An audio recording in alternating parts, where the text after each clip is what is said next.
पहले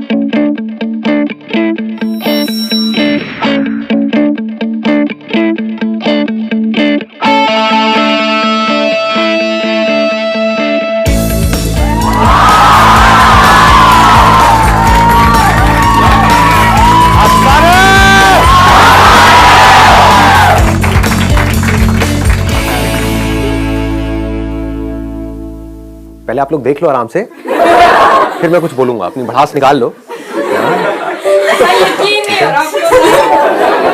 हो जाएगा, थोड़ी देर में हो जाएगा। हाँ। सर बिना बफरिंग के पहली बार देख रहे हैं। आज बफरिंग नहीं होगी, पर अच्छे। आप लोग क्या चाहते हैं कि मैं आज किस टॉपिक के बारे में बात करूं? सर मेरा टॉपिक ये है कि हम लाइफ में इंडिया में खासकर 2-3 बार फेल करते हैं, फ्रस्ट्रेट हो जाते हैं बुरी तरह से। लेकिन कितनी बार हमने देखा है बाहर में जैक मा हो गए या जुकरबर्ग हो गए, 8 बार 10 बार फेल हो रहे तो वो क्या जैसे मैं भी लाइफ में सीए कर रही हूँ, 3-4 बार मिल चुकी हूँ। वो लाइफ में क्या पर्सपेक्टिव हो कि हम अगर 10 बार भी फेल हो भी रहे हैं तो वो हो माइंड में सेट कि हम अगले 40 साल तक उसी काम को हम लगन से कर सकते हैं। मतलब कि सक्सेसफुल लोगों की थिंकिंग में ऐसा क्या है एग्जैक्टली जो मेजॉरिटी ऑफ लोगों को पता नहीं है, क्योंकि मेजॉरिटी ऑफ लोग सक्सेसफुल नहीं है।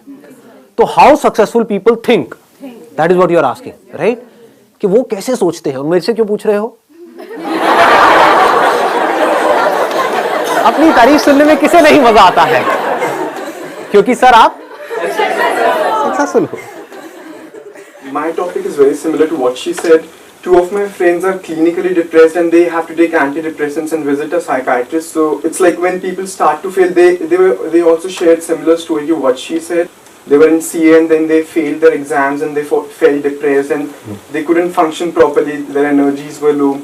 So I want you to talk about depression and like natural ways to come out of it and why it happens and like how to avoid it. ये भी बड़ा इंटरेस्टिंग पॉइंट है और आपसे related है। What he is saying is कि कुछ लोग होते हैं जिनको हम सक्सेसफुल बोलते हैं, उनके साथ चाहे कितना भी बुरा कुछ क्यों ना हो जाए लाइफ में, वो आगे बढ़ते ही रहते हैं। वो कुछ ना कुछ कर जाते हैं, मतलब उनका एटीट्यूड ऐसा होता है, वो आगे बढ़ते ही रहते हैं। डिप्रेशन में जाते भी हैं तो थोड़ी सी देर के लिए जाते हैं, फिर बाहर आ जाते हैं। ऐसा नहीं है वो नहीं जाते हैं, ऐसा नहीं है फेलियर में उनको बड़ा मजा आ रहा होता है कि किसी चीज के बारे में प्लान किया, सोचा कई सालों तक कि मुझे ये करना है, फिर बुरी तरह से उसमें फेल हो गए। बुरा तो उनको भी लगेगा, इंसान है। लेकिन होता क्या है कि वो बड़ी जल्दी उस फेलियर से बाहर आ जाते हैं, बड़ी जल्दी डिप्रेशन से बाहर आ जाते हैं, बड़ी जल्दी स्ट्रेस से बाहर आ जाते हैं और आगे बढ़ जाते हैं। और कुछ लोग होते हैं जो डिप्रेशन में चले जाते हैं और बाहर नहीं आ पाते हैं। Depression is the result of wrong thinking and success is the result of right thinking. It is all about thinking. So we need to go deeply into this particular topic, as in what is right thinking, how successful people think. ऐसा कभी कोई सोचता नहीं है, ना इस topic के बारे में किसी स्कूल में बात करी जाती है, ना कॉलेज में बात करी जाती है, ना हमारे घर पे बात करी जाती है। बात क्या करी जाती है? पढ़ो लिखो, ये करो वो करो, फिर ये करो वो करो वो करो। मतलब इट्स ऑल अबाउट करो करो करो करो करो करो करो करो करो करो करो करो करो, हार्ड वर्क करो करो करो करो, पढ़ो पढ़ो पढ़ो पढ़ो पढ़ो पढ़ो, लगे रहो लगे रहो लगे रहो लगे रहो। तो ये क्या है अगर इसको देखा जाए तो? खच्चर। ये वर्ड मैं अपने हर सेशन में बोलने वाला हूँ ताकि लोगों के दिमाग में घुसे कि मैं कह क्या रहा हूं, लोगों को समझ में आए। रेयरेस्ट ऑफ रेयर कुछ ऐसे लोग होते हैं जो अपना दिमाग लगाते हैं, जो चीजों को पहले समझते हैं फिर करते हैं।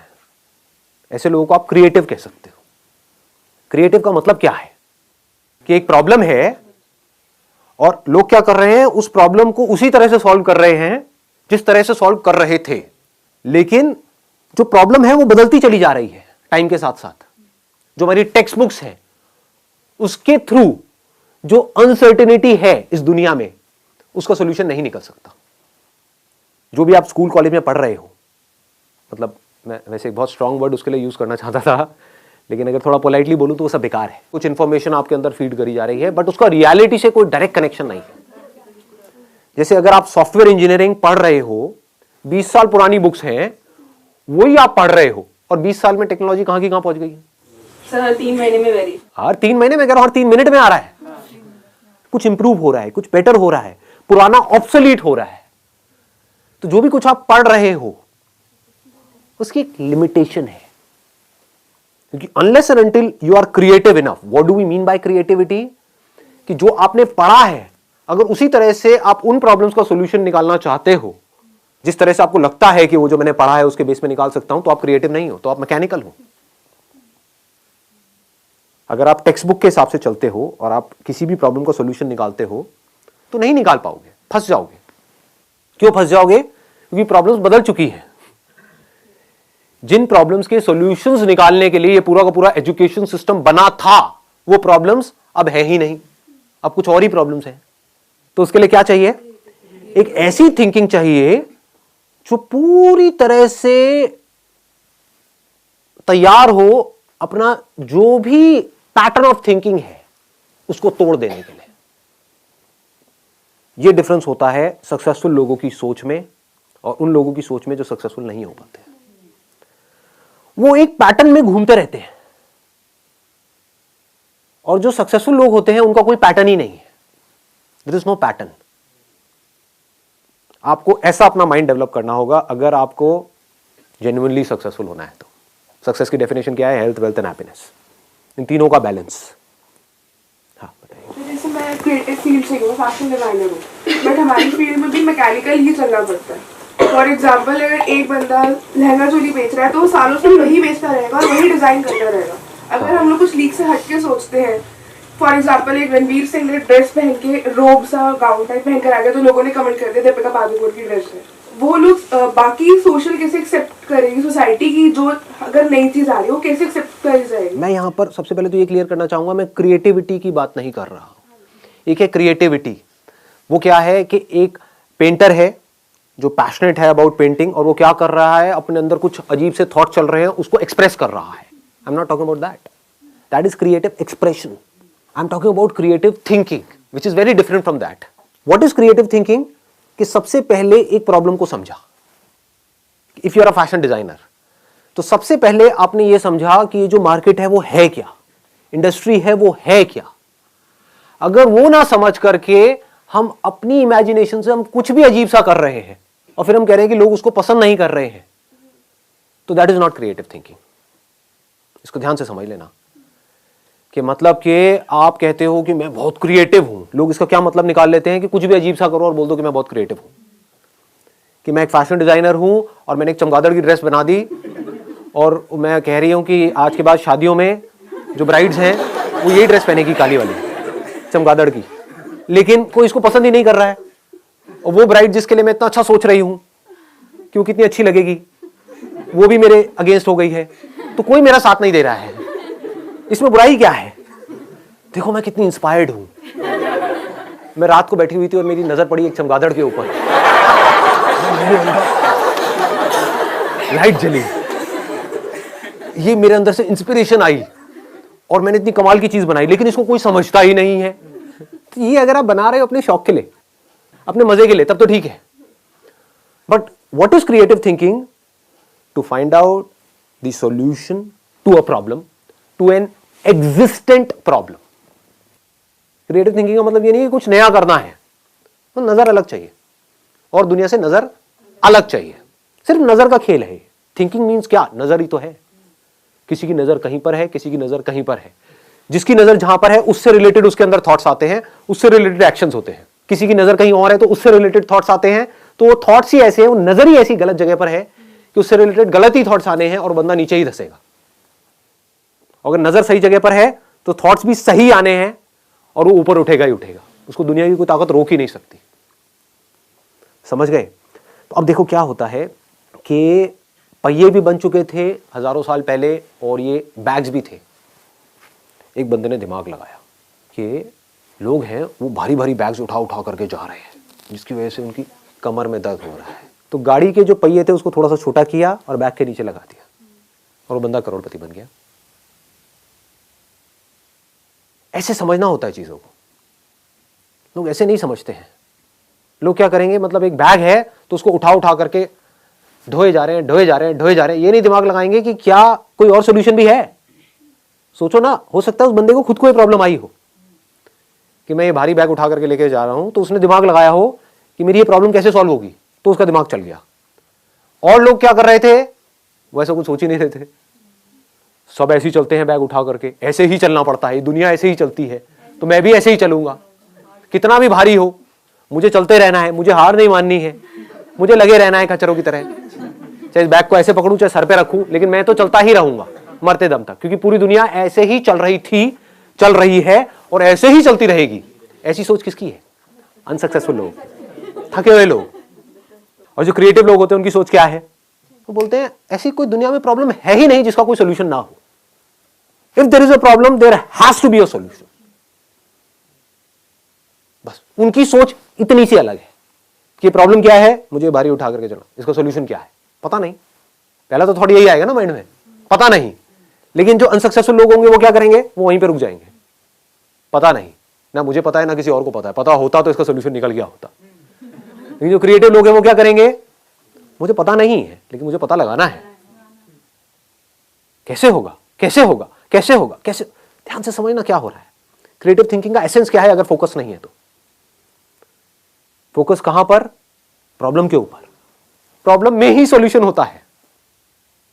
हम क्या कर रहे होते हैं? प्रॉब्लम से दूर भाग रहे होते हैं। अब इसको ध्यान से समझना। दो लोग हैं, एक ही कॉलेज में गए हैं, मान लो एक इंजीनियरिंग कॉलेज में गए, टॉप कॉलेज नहीं है, ये मैं एग्जांपल इसलिए ले रहा हूं क्योंकि बहुत इंजीनियरिंग कॉलेजेस हैं, भरे पड़े हैं इंडिया में। 4 साल तक लग करके दोनों ने पढ़ाई करी, पढ़ाई में ऑलमोस्ट एक जैसे थे, ना टॉपर्स थे ना बिल्कुल ही गए गुजरे थे, मीडियोकर थे। दोनों ने जॉब के लिए ट्राई किया, एक जगह किया, 2 जगह किया, 10 जगह किया और जॉब मिली ही नहीं। ये क्या है? सक्सेस है, फेलियर है? फेलियर है। 4 साल कुछ नहीं किया, 4 साल वेस्ट हो गए, पैसा भी वेस्ट हो गया, हर तरफ से स्ट्रेस क्रिएट हो रहा है। तो क्या हुआ? एक बंदा डिप्रेशन में चला गया, उसने कहा मैं तो फेल हो गया लाइफ में, अब मेरे बस का कुछ नहीं है, मुझे नहीं समझ आ रहा। और उसने क्या कहा? अब मुझे जो भी जॉब मिलेगी, जैसी मिलेगी मैं कर लूंगा, ना से तो हाँ है। तो क्या हो रहा है? वो फ्रस्ट्रेटेड है, क्योंकि वहां से ना तो पैसा ज्यादा आ रहा है, काम भी अपनी पसंद का नहीं कर रहा है, और घर वाले भी अच्छे तरीके से उसको सुना रहे हैं based upon his past failures, उसको खुद को भी बार बार अपने पास्ट फेलियर्स याद आ रहे हैं, तो नीचे धंसता ही चला जा रहा है। इसको बोलते हैं रॉन्ग थिंकिंग। ऐसे ही होता है ना। ये मैं एग्जांपल यहाँ पे इंजीनियरिंग का दे रहा हूँ, यहाँ पे आप किसी रिलेशनशिप को भी रिलेट कर सकते हो कि रिलेशनशिप में घुसे, सबके अगेंस्ट जा करके, और फिर ये हुआ और सब कुछ ही खराब होता चला जा रहा है, रिलेशनशिप डिवोर्स तक की नौबत आ गई, तो आदमी कैसे डिप्रेशन में जाता है, आदमी या औरत व्हाटएवर। तो अब दूसरा जो बंदा है, जो लाइफ में कुछ बड़ा करने वाला है, जिसकी सोच सक्सेसफुल लोगों के जैसी है, और सक्सेसफुल लोगों की सोच कैसी होती है कि अगर कुछ भी मैंने किया है तो कुछ ना कुछ वहां से सीखा है। ऐसा कोई काम नहीं है जो आपने लाइफ में किया हो और उसका आपको कोई बेनिफिट ना हुआ हो, इम्पॉसिबल। अच्छे से अच्छा, बुरे से बुरा। होता क्या है? हम पहले ही अपने माइंड में सोच करके बैठे होते हैं कि मैं ये काम इसलिए कर रहा हूं जिससे कि ये होगा, वो हो गया तो मैं खुश हूं, नहीं हुआ तो मैं दुखी हूं। इसको नैरो माइंडेड अप्रोच बोलते हैं, इसको मैकेनिकल थिंकिंग बोलते हैं। समझ गए ना? हाँ, अब मैं ये नहीं कह रहा कि गोल सेटिंग नहीं करनी है, गोल सेट करो, बट अगर वो गोल अचीव ना हो तो अपने दिमाग को खुला रखो। That is called open minded thinking. ये नहीं कि एक चीज नहीं हो रही है। फॉर एग्जाम्पल, आप यहां पर कोई कील ठोकने की कोशिश कर रहे हो और वो कील नहीं ठुक रही है, तो ये नहीं कि वहां पे लगे रहो, नहीं मैं तो ठोक के रहूंगा, मैं तो ठोक के रहूंगा, मैं तो ठोक के रहूंगा। अबे समझो, शायद आप कोई गलती कर रहे हो, शायद वो कील आप अगर हल्का सा साइड में करो तो वहां पर लोहा नहीं है, जैसे दीवार के अंदर होता है ना, एक बीम होता है, तो वहां पर लोहा है, तो कील वहां पे अंदर जा नहीं रही है। तो क्रिएटिव थिंकिंग किसे कहेंगे? थोड़ा साइड करके देखता हूं ना, समझ गए? वहां पर कोई बीम नहीं है, ठोका कील अंदर। तो क्रिएटिव थिंकिंग समझो क्या होता है। अगर मैं उस बंदे की जगह होऊंगा, मैं कैसे सोचूंगा? मैं अगर अपने आप को उस जगह पे रखूं तो हाँ, मजा आ गया यार, मतलब 4 साल यहां पर मैंने लगाए और मुझे जॉब नहीं मिली, तो मजा आ गया। इससे बढ़िया क्या हो सकता है? इसका मतलब जॉब का तो ऑप्शन ही मेरे लिए बंद हो गया। मतलब समझ रहे हो कितनी बड़ी चीज है? It's not a small thing कि मैं अब चाहूं भी तो मैं नौकरी नहीं कर सकता, क्योंकि मुझे ढंग की नौकरी मिलेगी ही नहीं, और जो नौकरी मिलेगी वो करने लायक ही नहीं है। तो चलो कुछ सोचता हूं, देखता हूं मैंने क्या सीखा है। 4 साल तक हॉस्टल में मैं रहा हूं, इंजीनियरिंग कॉलेज में पढ़ा हूं। अब मुझे क्या समझ आया वहां पर रह करके कि जो हॉस्टल्स हैं वहां पर एक बहुत बड़ी प्रॉब्लम है जो मैंने फेस करी है, कि मेरे हॉस्टल के अंदर कोई भी जो मेरे को डे टू डे यूज के लिए चीजें चाहिए होती थी, दारू, सुट्टा और गांजा के अलावा, तो ऐसी जो चीजें मेरे को चाहिए होती थी डे टू डे यूज के लिए, चाहे फिर वो टूथपेस्ट हो, साबुन हो, ये हो वो हो, क्योंकि हॉस्टल में जो लड़के होते हैं या लड़कियां होती हैं उनकी जो नीड्स हैं वो बहुत अलग होती है उन लोगों से जो नॉर्मली घर में रहते हैं। और ये प्रॉब्लम सिर्फ मेरे हॉस्टल में नहीं थी, मेरे आसपास में पूरा का पूरा जो कैंपस एरिया है वहां पर कोई भी ऐसी शॉप नहीं थी जहां पर मैं जाऊं और एक ही शॉप से मेरे को सब कुछ वो मिल जाए जो मुझे चाहिए। मतलब कि 4 अलग अलग दुकानों पे जाना पड़ता है। एक दुकान यहाँ है, एक दुकान 1 किलोमीटर दूर है, एक 2 किलोमीटर दूर है, एक 3 किलोमीटर दूर है। और ज्यादातर जो लोग होते हैं हॉस्टल्स में उनके पास कन्वेंस भी नहीं होता है, तो वो सब उठा उठा करके सामान लाना पड़ता है। मतलब कितनी प्रॉब्लम्स मैंने फेस करी है, ये प्रॉब्लम्स। आप समझ गए ना?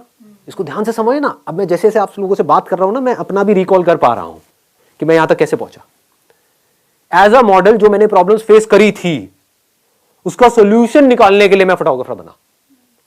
एक प्रॉब्लम थी मेजर कि 90% से ज्यादा जो मॉडलिंग एजेंसीज थी वो सब फ्रॉड थी। तो अंदर से आया था कि नहीं यार मुझे कुछ करना है। तो जैसे ही अपनी नजर को इस प्रॉब्लम पे आप ले गए, जिस प्रॉब्लम को आपने फेस किया है, जिसको आपने फील किया है, जिसको आपने एक्सपीरियंस किया है, तो उससे रिलेटेड थॉट्स आपके माइंड में आने लग गए। ये थॉट्स ही तो आइडियाज हैं और क्या है। लोग आइडियाज का मतलब ये समझते हैं कि मुझे कुछ अजीब सा सोचना पड़ेगा। इंटरनेट पे बैठ करके देखते रहते हैं बिजनेस आइडियाज क्या है, उससे क्या होगा? आपके एक्सपीरियंस से वो कनेक्टेड है, आपके अंदर से आ रहा है। अंदर से आने का मतलब क्या है कि आपने एक प्रॉब्लम को फेस किया हो और आप उसका सोल्यूशन निकाल रहे हो। तो अगर अपने हॉस्टल का आप सोल्यूशन निकालते हो, आप कहते हो मेरे पास में लिमिटेड पैसा है, ज्यादा नहीं है, सिर्फ 5-10 हज़ार रुपए है, तो मैं ये नहीं कर सकता कि पूरे के पूरे कैंपस को ये ऑप्शन दे दूं, इतने मेरे पास में रिसोर्सेज नहीं है। लेकिन हाँ, जो मेरा हॉस्टल था जहां से मैं निकला हूं, जहां पर मैं सीनियर था, जहां पर मैंने बच्चों की रैगिंग करी है, जहां पर मुझे ऑलरेडी सब जानते हैं, गेट कीपर से लेकर के ये लोग वो लोग सब जानते हैं।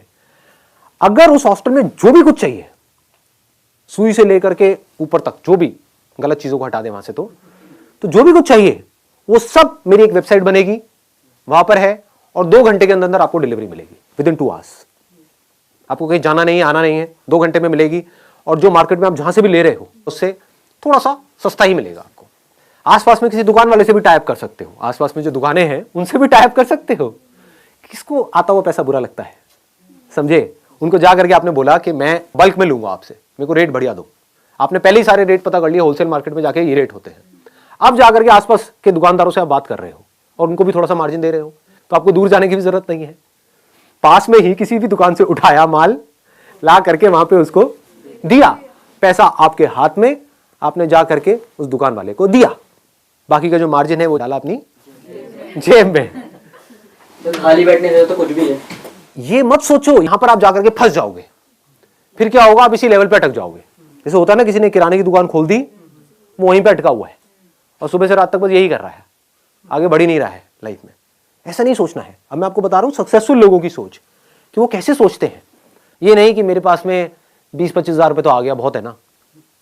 What do we mean by that? That means you are becoming stagnant. यहां पे कमाई की बात नहीं है, यहां पे कुछ क्रिएट करते रहने की बात है। मुझे किक इसमें नहीं मिलती है कि मैं ये करता हूं, ये आइडियाज इंप्लीमेंट करता हूं। डेली पता नहीं कितने नए नए आइडियाज इंप्लीमेंट होते हैं हमारे बिजनेस में, यहाँ पे वहां पे। तो मुझे किक इसमें नहीं मिलती है कि ये करके ये होने वाला है, ये पैसा आया इस आइडिया की वजह से, ये पैसा गया, ये डूब गया, ये आ गया। ऐसे हर तरह के सही सही डिसीजन भी होते हैं, गलत भी होते हैं। मुझे इसमें किक नहीं मिलती है। मुझे किक इसमें मिलती है कि मैं कुछ कर रहा हूं, आई एम डूइंग समथिंग। मैं मरा हुआ नहीं हूं, मैं जिंदा लाश नहीं हूं। मैं सिर्फ बैठ करके यहाँ पे नोट नहीं गिन रहा हूं, बैठ करके खा पी नहीं रहा हूं। समझ गए ना? I am constantly learning something, I am constantly doing something. कुछ ना कुछ मैं ग्रो करता चला जा रहा हूं, तो उसमें मजा आता है। ये मेंटालिटी होती है सक्सेसफुल लोगों की। तो आपने ये किया, एक हॉस्टल से फिर आप दूसरे हॉस्टल में आप गए, तीसरे में गए, चौथे में गए। मान लो यहां से आप आने वाले 1-1.5 साल में, 2 साल में आपने वो पूरा का पूरा कैंपस कैप्चर किया, और आप बड़े आराम से कैप्चर कर सकते हो। कौन करेगा अगर आप नहीं करोगे कैप्चर? तो लगाओ दिमाग। जो स्टूडेंट्स हॉस्टल्स में हैं उनकी प्रॉब्लम को आप ज्यादा अच्छे से समझोगे, या कोई ऐसा आदमी जिसकी एज है 50 साल और यहां तक पेट निकला हुआ है और एक दुकान पे बैठा हुआ है, हाँ जी बोलो क्या चाहिए? सोचो। ऐसे कोई सोचता नहीं है। इतना आसान है, लेकिन लोग ऐसे सोचते नहीं है। अब यहां पे भी नेगेटिव सोचेंगे, नहीं ये कैसे होगा। अबे तू नहीं कर पाएगा तो कौन करेगा? एक बंदा जिसने एक प्रॉब्लम को फेस करा है, अगर वो उसका सोल्यूशन नहीं निकाल सकता तो कोई नहीं निकाल सकता। ऐसा अपने अंदर से आना चाहिए, अगर कोई निकाल सकता है इस प्रॉब्लम का सोल्यूशन तो सिर्फ मैं। मैं निकालूंगा इस प्रॉब्लम का सोल्यूशन। धीरे धीरे आप अपनी टीम बढ़ा सकते हो। धीरे धीरे आपने पूरे के पूरे कैंपस को कैप्चर किया। उसके बाद में आपने किसी फंड को अप्रोच किया, प्राइवेट इक्विटी फंड्स हैं, वेंचर कैपिटलिस्ट हैं, एंजल इन्वेस्टर्स हैं, उनको जाकर के बोला देखो ये है मेरा बिजनेस मॉडल और यहां पर मैं इसको कर चुका हूं। तो आई am not talking about something कि भाई विच इज एन इमेजिनेशन कि मैं ये करूंगा तो वो होगा। ऐसे तो हजारों लोग उनके पास में रोज आते हैं सुबह से रात तक। आप कह रहे हो मैंने ये किया है, देखो एक बिजनेस मॉडल खड़ा किया है, तो you have shown your vision, you have shown your execution capabilities, now you can easily get funding and it became a $10 million business. इसको क्या कहेंगे, सक्सेस कहेंगे, फेलियर कहेंगे? सक्सेस है। ये कैसे हो पा रहा है? क्या फर्क है इस बंदे में और उस बंदे में जो कहीं पर 10,000 रुपए की वो नौकरी कर रहा है जो उसको करनी पसंद नहीं है? दोनों एक ही कॉलेज से निकले हैं, दोनों के एक जैसे नंबर आए हैं, दोनों को नौकरी नहीं मिली है। एक बंदा बन गया मिलियनेयर और एक बंदा है जो कुछ भी नहीं कर पा रहा है। एक बंदा है जो बहुत खुश है अपनी लाइफ से, उसको मजा आ रहा है जिंदगी जीने में, और एक है जो दुखी है। थिंकिंग में फर्क पकड़ में आ रहा है ना? ऐसे ही जो सक्सेसफुल लोग होते हैं उनकी थिंकिंग बड़ी क्लियर होती है कि मुझे आप कोई भी प्रॉब्लम दे दो। जो अनसक्सेसफुल लोग हैं उनका क्या होता है, मुझे कोई प्रॉब्लम मत देना, हे भगवान ये मत करना बस आप। भगवान जा करके चढ़ावा चढ़ा रहे हैं मंदिरों में, समझ गए ना? ये किसकी निशानी है? अनसक्सेसफुल लोगों की निशानी है। अनसक्सेसफुल इन द सेंस जो डरे हुए हैं। जहां पर डर है वहां पर क्रिएटिविटी नहीं हो सकती। जो ये सोच सोच करके सोचेगा कि कहीं मैं कोई गलती ना कर दूं, कहीं मेरे साथ में कुछ गलत ना हो जाए, अब वो क्या सोचेगा? वो एक लिमिटेड दायरे में सोचेगा, वो सिर्फ सेफ्टी और सिक्योरिटी के बारे में सोचेगा। और आपको सेफ्टी और सिक्योरिटी दे करके ये दुनिया आपसे कुछ भी करवा लेगी, बांधने में 1 सेकंड लगेगा। ऐसे ही लोग बनते हैं, इन्हीं को अनसक्सेसफुल कहते हैं। वो बन जाते हैं, उन्हें क्या चाहिए? सेफ्टी एंड सिक्योरिटी, बस खत्म, और कुछ नहीं चाहिए। ध्यान से अपने अंदर झांक करके देखना, आपको समझ आएगा मैं क्या बात कर रहा हूं। प्रॉब्लम से डर लगता है कि कहीं ये ना हो जाए, कहीं मैं इस कॉलेज से निकल तो रहा हूं, पता नहीं जॉब मिलेगी या नहीं मिलेगी। ये किसकी सोच है? सक्सेसफुल लोग। जो सक्सेसफुल लोग हैं वो क्या कहेंगे? जॉब मिले तो ठीक है, नहीं मिले तो ठीक है, मैं कुछ ना कुछ तो ढंग का कर ही लूंगा अपनी लाइफ में। ओपन माइंडेड अप्रोच आज के टाइम में अगर लेके चलेंगे तो फिर वहाँ पे स्टेबिलिटी नाम का तो वर्ड ही नहीं एग्जिस्ट करेगा, क्योंकि हर बात कुछ नया, हर बार कुछ नया, फिर स्टेबिलिटी तो रहा नहीं। जो लोग स्टेबिलिटी के बारे में सोच रहे हैं, क्या उनकी लाइफ में स्टेबिलिटी है? तो इस इल्यूजन से बाहर क्यों नहीं आते हो? इस दुनिया में कुछ भी स्टेबल नहीं है। हम सोचते हैं कि ये मैं करूंगा तो ये एक स्टेबल करियर है। What do we mean by that? आपको नहीं पता वहां पर आप जिस ऑफिस में जाने वाले हो वहां पे किस तरह के लोग होंगे। हर तरह के लोग हर जगह पर है। इस इल्यूजन से बाहर आ जाओ कि कोई परफेक्ट कंपनी है, इस इल्यूजन से बाहर आ जाओ कि कोई परफेक्ट रिलेशनशिप है। तो स्टेबिलिटी कहीं नहीं है। वही तो, वहीं से तो मैंने सेशन को शुरू किया है। Everything is uncertain in your life. Certainty नाम की चीज गायब हो चुकी है इस दुनिया से। कुछ नहीं पता है कि कल क्या होने वाला है। आपकी हेल्थ के लेवल पे क्या होने वाला है आपको नहीं पता है। फाइनेंशियल लेवल पे क्या होने वाला है आपको नहीं पता है, बिकॉज चीजें बड़ी तेजी से चेंज हो रही है। एक रिफॉर्म चेंज होना होता है, पूरा का पूरा सेक्टर डाउन आ जाता है। आज से कुछ साल पहले रियल एस्टेट सेक्टर कहां था? तो सोचो अगर आप रियल एस्टेट सेक्टर में थे तो आप कितने सेफ एंड सिक्योर थे। आज आपसे ज्यादा अनसिक्योर और कोई नहीं है। रियल एस्टेट की पूरी धज्जियां उड़ी पड़ी है। तो कहां है सिक्योरिटी, कहां है स्टेबिलिटी? ये सिर्फ हमारी इल्यूजन्स है। सिर्फ वो स्टेबल है इस पूरी दुनिया में जो इस बदलती हुई दुनिया को, यानी कि चेंज को एक्सेप्ट कर रहा है और उसके अकॉर्डिंग चेंज होता चला जा रहा है। उस चेंज होने को क्रिएटिविटी कहते हैं। सिचुएशन जब बदलती है उसके हिसाब से अपने आप को बदल लेना और बड़ी तेजी से बदल लेना ही क्रिएटिव थिंकिंग है।